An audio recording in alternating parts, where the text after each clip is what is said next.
আমাদের এটাই থাকবে, আমরা এখন কারোর সাথে কথা বলবো না, ডাইরেক্ট সিম আমাদেরকে লিখে দিতে হবে, বা আমাদের জানে এডুকেশন ডিপার্টমেন্টে উনি আছেন, উনি আমাদেরকে লিখিত দিতে হবে যে রোমান স্ক্রিপ্টে বড় সাবজেক্টে চলবে। আর আপনারা দেখেন এখানে আমাদের সংবিধানে লেখা আছে freedom of speech and expression, এটার অবমাননা করা হচ্ছে।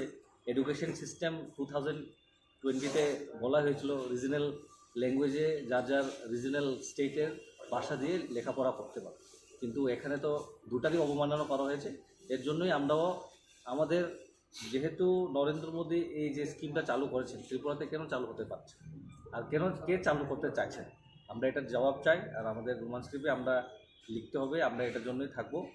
আর এতটুকুই আপনাদের মাধ্যম দিয়ে আমরা জানিয়ে দিলাম, আমরা 12 তারিখ থেকে বন্ধ থাকবে রাস্তা, যে হাইওয়ে, যে লাইফলাইন থাকে ত্রিপুরা দিয়ে আলাদা স্টেটের জন্য বা কোনোখানে যাওয়ার জন্য।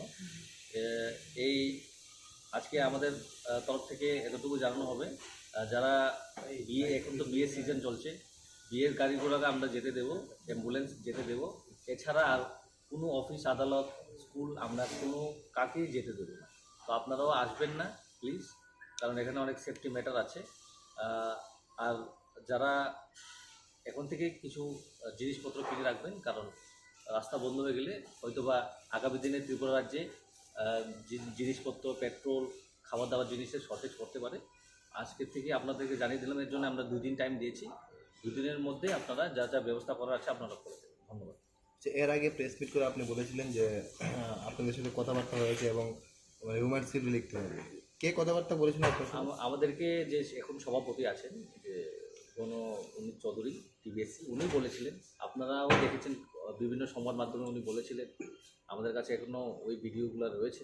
উনি বলেছিলেন যে দুটো দিয়ে আমরা পসিবল করে দেবো, দুটোই আমরা ফিজিবল করে দেবো। আমাদের দাবিও এটাই ছিল, আমরা কারোর বিপক্ষে নয়, কোনো ভাষার আমরা বিপক্ষে নয়। আমরা চেয়েছিলাম বাংলাও থাকুক আর ওর পরে রোমান স্ক্রিপ্টও থাকুক, কী আছে, যার যার যে পছন্দ ওরা ওটা দিয়ে লিখবে, কিন্তু উনি তো এটা অস্বীকার করলেন, এই জন্য আমাদেরকে এই স্টেপটা নিতে হবে। যেদিন আপনি বলেছেন তা এদিন রাত্রে, গভীর রাতে উনি একদিন বক্তব্য রেখেছেন, সেই বক্তব্যতে বলেছেন যে পুরনো যেভাবে চলেছে সেভাবেই চলবে। হ্যাঁ, তা আপনি কি মনে করছেন এটার ভিত্তিতে কোনো রাজনীতি, কেন হঠাৎ করে এত গভীর রাতে? আমার তো মনে হচ্ছে এটা রাজনীতি, কারণ কেননা উনি যে বলেছিলেন যে সিবিএসসির যে একটা লেটার দিয়েছেন, ওটা দিয়ে কি উনি সংযুক্ত করবেন। স্টেট গভর্নমেন্টের স্কুল বা টিবিএসসি তো স্টেট গভর্নমেন্ট দিয়ে চলে, ওটা তো সেন্ট্রাল বোর্ড দিয়ে সিবিএসসি দিয়ে চলা হয় না, বা ওটা দিয়ে পরিচালনা করা হয়।